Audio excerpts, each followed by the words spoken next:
आप देखेंगे भाई टीम का वीकनेस और स्ट्रेंथ क्या रहा है और उनके लिए कुछ नोट्स भी मतलब स्ट्रेटजी भी रहेगा कि क्या ना करें वो इस मैच में, नहीं तो उनके लिए दिक्कत हो सकता है। तो चलो भाई देख लेते हैं वो भी। अगर देखा जाए यहाँ पर आरसीबी का तो यहाँ पे स्ट्रेंथ है भाई उनका top performance in bowling Bhuvneshwar Kumar, overall economy 7.56, एक जबरदस्त रिलायबल एंड कंसिस्टेंट मतलब जबरदस्त रहे हैं भाई यहाँ पर आरसीबी के लिए। एक ये टॉप परफॉर्मेंस है, इनका स्ट्रेंथ है। जॉस हेजलवुड इकॉनमी बढ़िया है यहाँ पर।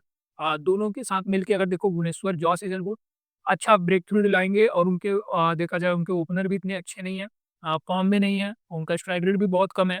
तो ये फ़ायदा हो गया हमारे मतलब आरसीबी फैन्स के लिए और उनके चाहने वालों के लिए कि एक बढ़िया है आपके पास बॉलिंग भुवनेश्वर कुमार और जॉस हेज़लवुड के रूप में, जो उनके ओपनर को जल्दी आउट कर सकते हैं।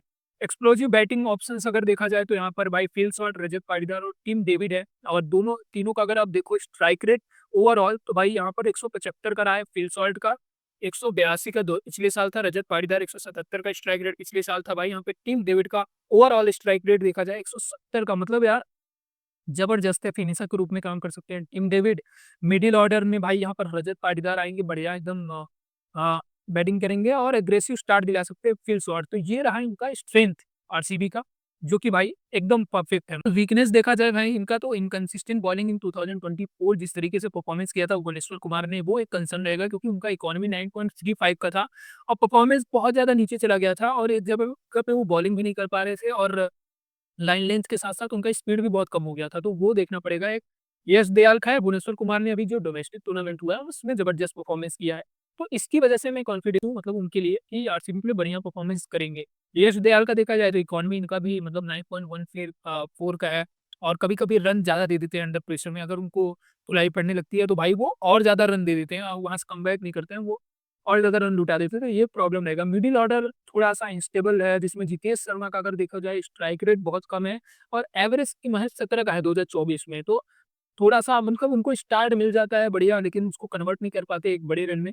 तो ये प्रॉब्लम रहेगा जितेश शर्मा के साथ और इतने ज़्यादा दाम में आए तो भाई परफॉर्मेंस देना पड़ेगा। कृणाल पांड्या का स्ट्राइक रेट 126 का था 2024 में, जो कि भाई अगर आप नीचे खेलते हो तो आपको 126 का स्ट्राइक रेट तो बिल्कुल नहीं रखना है। आपको कम से कम 150-60 का स्ट्राइक रेट रखना पड़ेगा अगर आप 7 नंबर पे बैटिंग करते हो। आपको अगर 18-19 ओवर में खेल रहे हो तो आप क्या 126 के स्ट्राइक रेट से थोड़ी ना बैटिंग करोगे भाई। आप तो 160, 170, 200 के स्ट्राइक रेट से बैटिंग करोगे, तो यहाँ पर ये एक नेगेटिव पॉइंट है, वीकनेस है आरसीबी के लिए। नोट क्या है यहाँ पर इनके लिए कि आप भाई टिम डेविड को एज़ ए फिनिशर यूज़ कर सकते हो। हाई स्ट्राइक रेट है उसका और डेथ ओवर में बहुत ज़्यादा रन बनाने का काबिलियत है। तो यहाँ पर टिम डेविड को बिल्कुल आप 6वें 7वें नंबर पे भेज सकते हो और ये काम कर सकते हो। ख़ैर आपके पास जैकब बेथल है, तो जैकब बेथल को आप but as a finisher use नहीं करोगे मुझे जहाँ तक लग रहा है। आप जैकब बेथल को अगर 20 टूर्नामेंट में स्टार्टिंग में भी मौका दोगे, तो आप मिडल ऑर्डर में दोगे 3-4 नंबर पर। तो यहाँ पर team David as a finisher, अगर मुझे लगता है कि लिविंगस्टन अगर टूर्नामेंट में अच्छा परफ़ॉर्म नहीं करते हैं, तो 20 टूर्नामेंट में आप लिविंगस्टन को रिप्लेस करके जैकब बेथल को मौका दे सकते हो। क्योंकि जैकब बेथल भी एक ऑलराउंडर ही है, वो भी बॉलिंग कर लेता है। अब देखा जाए तो राशिक और यश दयाल को थोड़ा-सा अपने मतलब इकोनॉमी को मेंटेन करना पड़ेगा। यहाँ पर क्योंकि 9 से ज़्यादा यहाँ पर 10 से ज़्यादा राशिक दयाल का इकोनॉमी है, 9 से ज़्यादा यहाँ पर यश दयाल का है। तो वो चीज़ देखना पड़ेगा यहाँ पे थोड़ा। अगर देखा जाए बॉलिंग अंडर प्रेशर यहाँ पर इकोनॉमी थोड़ा मतलब देखा जाए 2024 में ज़्यादा रहा है, तो वो देखना पड़ेगा और टॉप ऑर्डर अगर विराट कोहली अनफिल्स और फेल होते हैं, तो यहाँ पर थोड़ा-सा मतलब मुझे लग रहा है कि कोलैप्स कर सकते हैं। तो उसके लिए मैं बोलना चाहूँगा कि जिस तरीके से 2024 में रजत पाटीदार ने परफॉर्मेंस दिया था, वो परफॉर्मेंस देना पड़ेगा और बाकी अ, तो बैलेंस है यार। लिविंगस्टन को 2000 मतलब क्या बोलूँ उनको, तो भाई उन पे मैं कुछ नहीं बोल सकता क्योंकि मैक्सवेल पे जब कुछ मैं नहीं बोला तो अब लिविंगस्टन पे मैं क्या ही बोलूँ। उनसे समझ लो कि आप मैक्सवेल वाला ही पारी उम्मीद कर सकते हो भाई। मैं क्या बोलूँ अभी लिविंगस्टन पे, हो सकता है फॉर्म में आ जाए, कोई बात नहीं। तो ये रहा भाई पूरा स्ट्रेंथ एनालिसिस रहा, strength weakness analysis of RCB. इसमें देख सकते हो भाई बढ़िया एकदम हिल shot, Rajat Patidar, Tim David middle order में बढ़िया बैठ रहे हैं। भुवनेश्वर जो सेजलवुड बढ़िया बॉलिंग करने वाले हैं यहाँ पर।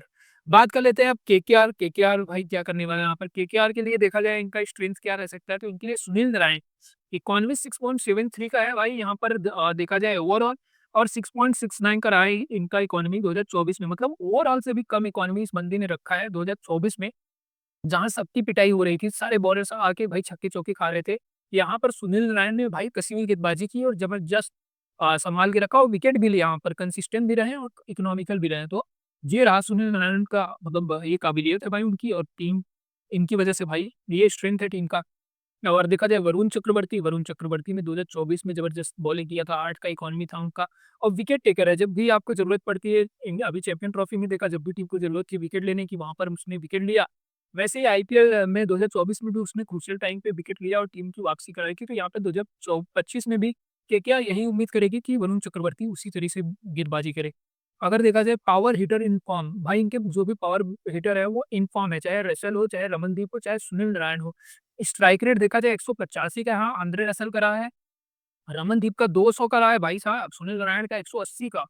तो मतलब यहाँ पर ज़बरदस्त इनके middle order batsman in form है, तो ये एक स्ट्रेंथ रह सकता है भाई केकेआर का।